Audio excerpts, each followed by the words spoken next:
Chanakya TV संपादकीय स्वतंत्र पृष्ठार आपण मानू स्वागत। दर्शक बंधु, गतकाली एक रोचक तथा रोमांचकर मैच रे भारत नवम थर एशिया कप चैंपियन हुई। भारत चैंपियन हेबा प्रति भारतीय मानक पई गर्व और गौरवर विषय। मात्र मैच परे प्रतिशोध केमिति निया जाई पारे तार प्रमाण देखाई आम बहादुरी भारतीय क्रिकेट टीम। राति 11:45 खेल सरिला। नियम अनुजाई तापर ट्रॉफी देवाई एक पोडियम प्रस्तुत हुए। साधारणतः आयोजन करिथिबा देशर सर्वोच्च शासक किंबा खेल करुथिबा संस्थार मुख्य ट्रॉफी प्रदान करिवार परंपरा रही। दुबई स्टेडियम रे एमिति आयोजन भी होइथिला।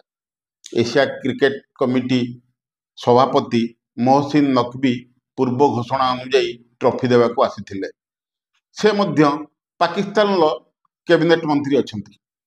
मात्र भारतीय क्रिकेट टीम तांका हाथरू ट्रॉफी देवाकू सीधा सीधा मना कर देथिले। केवल मना करिवारे घटना सीमित नथिला। दर्शक बंधु, सेतेबेलकू निजे नकवी पोडियम उपरे उपस्थित थांती।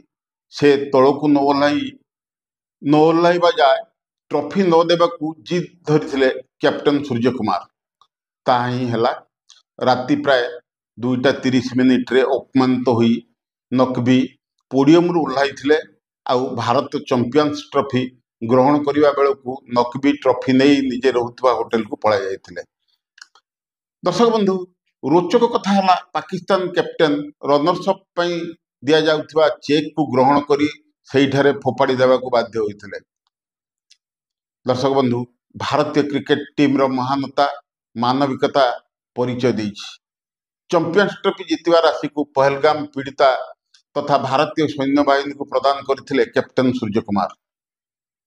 सबु भारतीय क्रिकेट प्रेमी हृदय जीति नहीं कैप्टन सूर्य कुमार।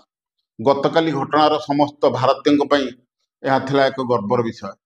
भारतीय माने कौनसी घटना दुर्घटना को भूली पारंती।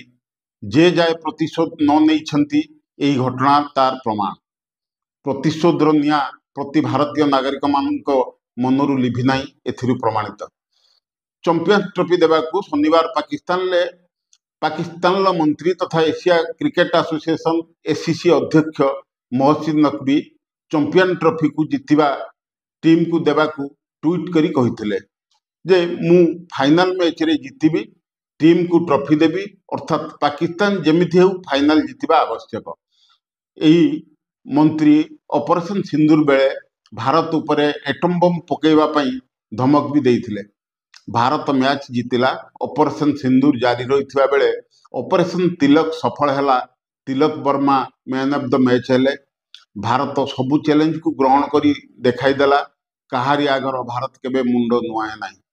धन्यवाद दर्शक बंधु, आज एतिकी।